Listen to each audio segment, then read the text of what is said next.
एक बार फिर से मैं आपका दोस्त सीए विवेक कुमार आप लोग के सामने नए टॉपिक को लेकर के हाजिर है।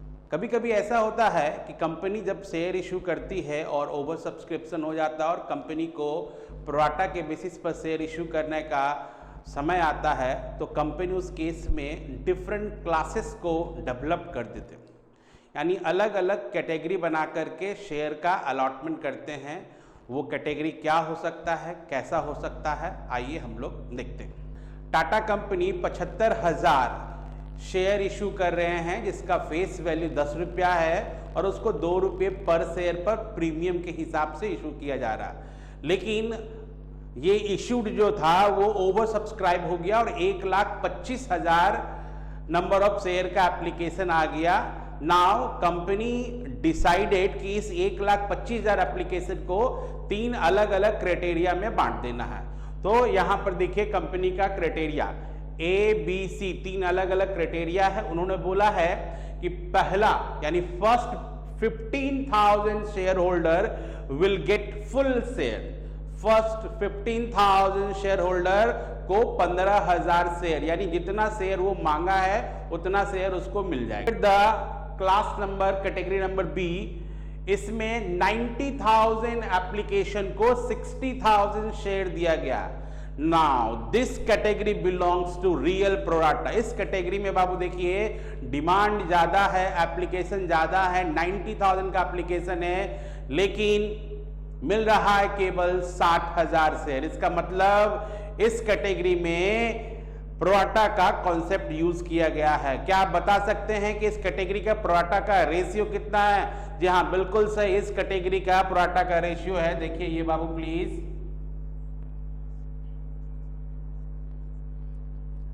3:2। 3:2 का मतलब हो गया शेयर होल्डर ने 3 शेयर का डिमांड किया है बट उसको कंपनी केवल 2 शेयर अलाउड करेंगे। उसके बाद देखिए नीचे में बोलता है बाबू बैलेंस 20,000। ये 20,000 कैसे आया है? Have a look please.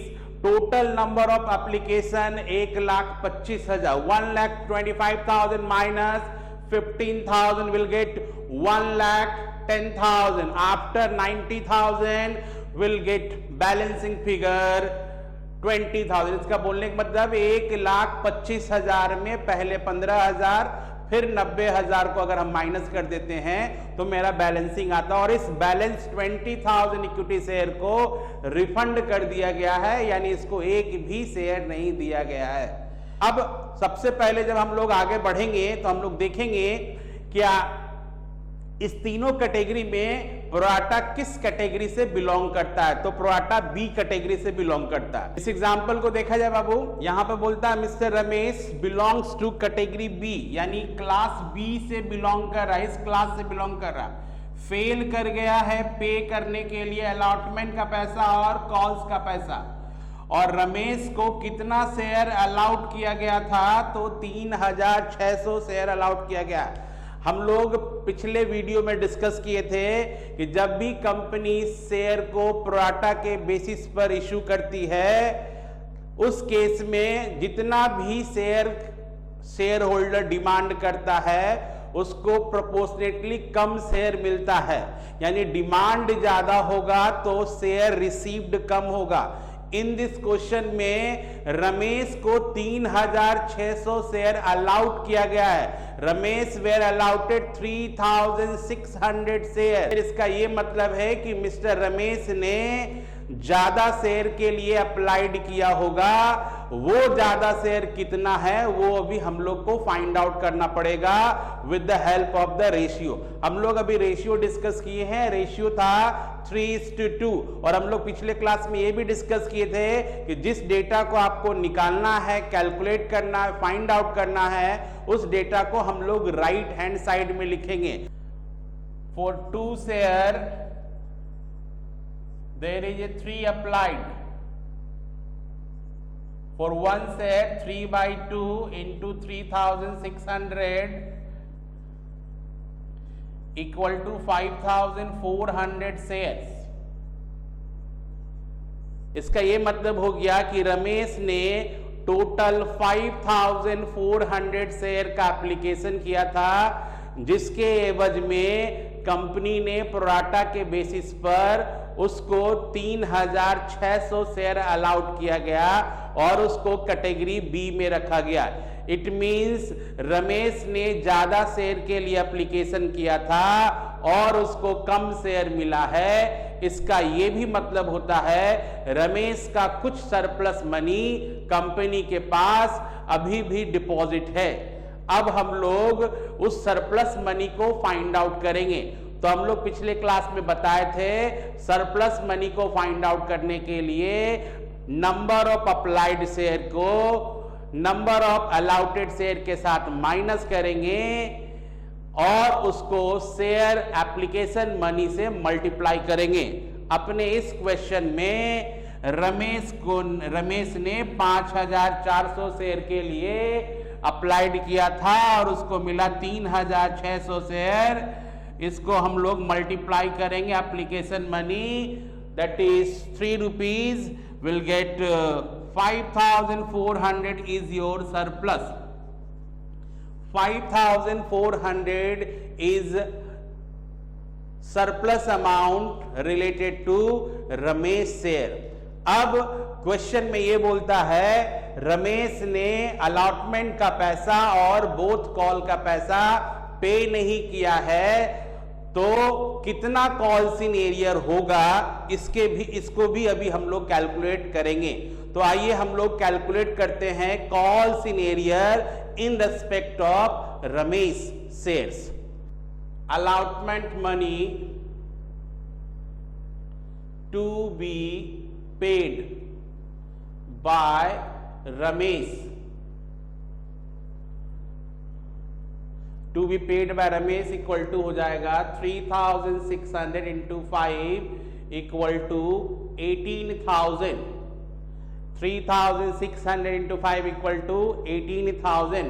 उसमें हम लोग माइनस कर देंगे सरप्लस अमाउंट, तो 5400 it will come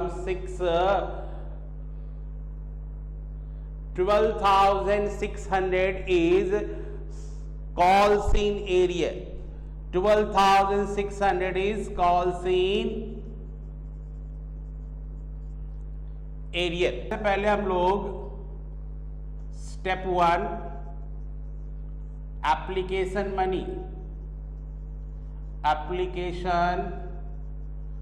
money received, ये स्टेप 1 हो गया। इसके अंतर्गत हम लोग एंट्री बनाएंगे bank account debit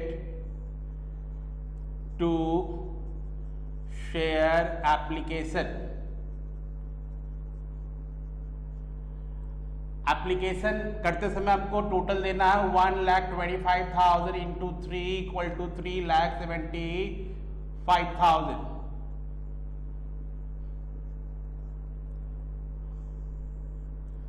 step number 2 share application amount transfer to share capital account. Share application amount transfer to capital account, तो हम लोग बताए थे बाबू एंट्री ट्रांसफर का इजी है।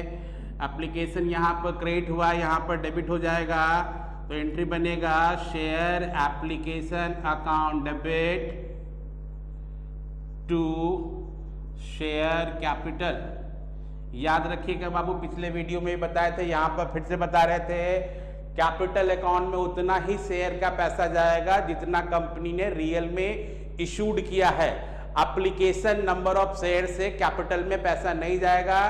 टोटल कैपिटल में जो भी पैसा जाएगा वो नंबर ऑफ इशूड शेयर से जाएगा, जो कि अपने केस में 75,000 इंटू 3 है, बोले तो 2,25,000।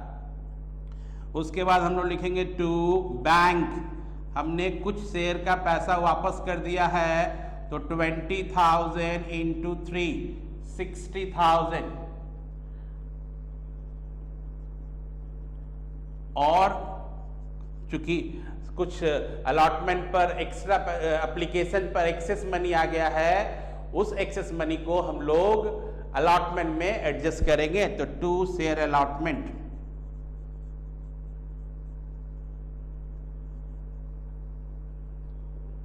ये हो जाएगा आपका जाकर के 90,000।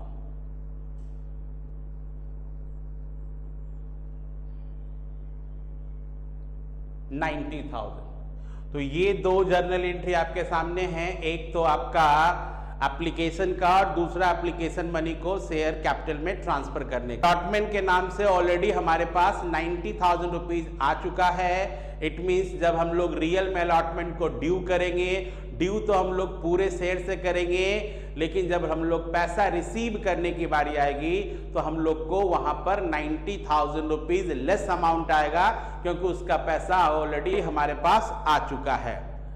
अब उस बीच में अगर कोई कॉल्स इन एरियर या कोई शेयर होल्डर पेमेंट नहीं कर पाता है तो उतना पैसा से और शेयर अलॉटमेंट अमाउंट रिड्यूस हो जाएगा। Step number 3, making allotment money due. Allotment money को ड्यू करने का हम लोग एंट्री बनाएंगे शेयर अलॉटमेंट अकाउंट डेबिट। चूंकि शेयर प्रीमियम पर इश्यू हुआ है तो हम लोग यहां पर लिखेंगे टू शेयर कैपिटल और to security premium. Share capital में यहां पर हम लोग लिखेंगे 75,000 इंटू 5, 375 यानी 3,75,000। यहां पर हम लोग लिखेंगे 75 इंटू 3, 225 और यहां पर आ जाएगा प्रीमियम 1,50,000।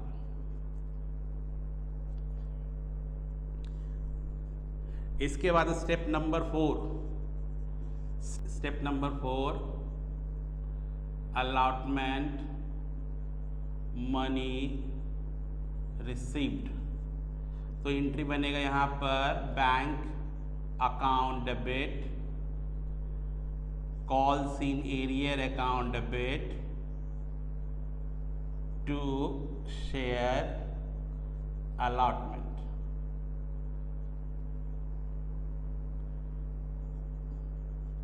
अब देखिए यहां पर कैसे अमाउंट आएगा ये। तो हम लोग ने टोटल अलॉटमेंट को ड्यू किया था 3,75,000, उसमें से हम लोग माइनस करेंगे, एंट्री नंबर 2 में आ चुका था 90,000,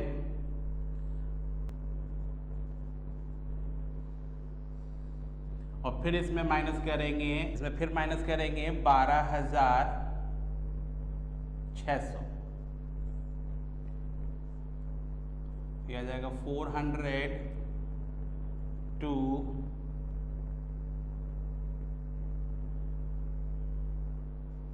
7।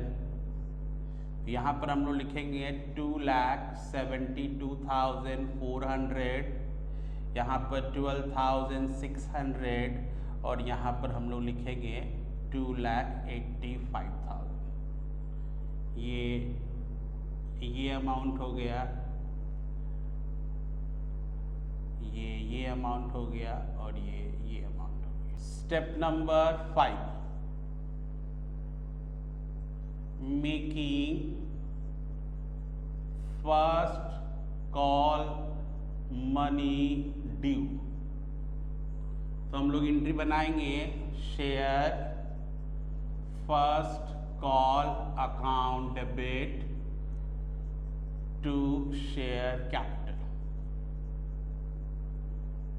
75,000 इंटू 3, 2,25,000।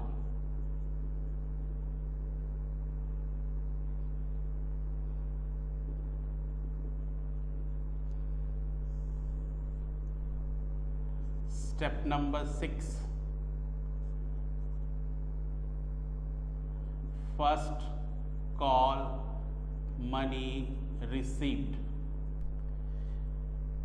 ये रहा आपका जर्नल एंट्री। 5वां step making first call money को ड्यू करेंगे तो एंट्री बनेगा share first call account debit 75,000 into 3, 2,25,000 से और कैपिटल में इतना पैसा चला जाएगा। ये स्टार्टिंग क्वेश्चन में बोला गया था अलॉटमेंट के साथ साथ कॉल्स मनी भी उन्होंने नहीं पे किया है, तो ड्यू तो हम लोग कर दिए, लेकिन जब पैसा रिसीव करने की बारी आएगा तो हमको लेस अमाउंट मिलेगा। वो लेस अमाउंट कितना होगा? तो bank account debit 2,14,200, calls in arrear account 3,600 into 3 equal to 10,800 to share first call 2,25,000. 7 making second and final call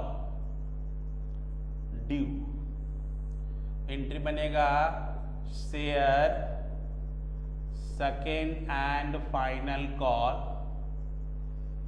account debit to share capital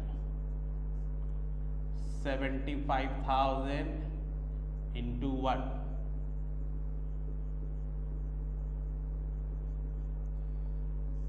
ये हमारे क्वेश्चन का लास्ट सेगमेंट, जिसमें हम लोग फाइनल कॉल को ड्यू कर रहे हैं और उसका पैसा रिसीव कर रहे हैं। तो फाइनल कॉल ड्यू करने का एंट्री हो जाएगा share second and final call account debit to share capital 75,000 share है और 1 रुपीज़ का इसका डिमांड अमाउंट मनी है, तो इसके साथ मल्टीप्लाई करके 75,000। सेकेंड कॉल का पैसा ड्यू करने के बाद रिसीव करने का एंट्री होगा bank account debit calls in arrear. क्यों होगा यहाँ पर? क्योंकि वो रमेश नाम का जो शेयर होल्डर था यहाँ पर भी फॉल्ट कर गया है, तो उसने 3,600 शेयर उनको मिला था, तो 3,600 into final call amount 1 rupees 3,600, 75,000 minus 3,600 equal to net bank amount 71,400। तो ये अपने पास टोटल 8 जर्नल एंट्री इस क्वेश्चन का हम लोग ने डिस्कस किया। अब आइए आपके साथ हम लोग एक छोटा सा लेजर ड्रॉ करते हैं और फिर इस क्वेश्चन का हम लोग बैलेंस शीट भी आपके साथ ड्रॉ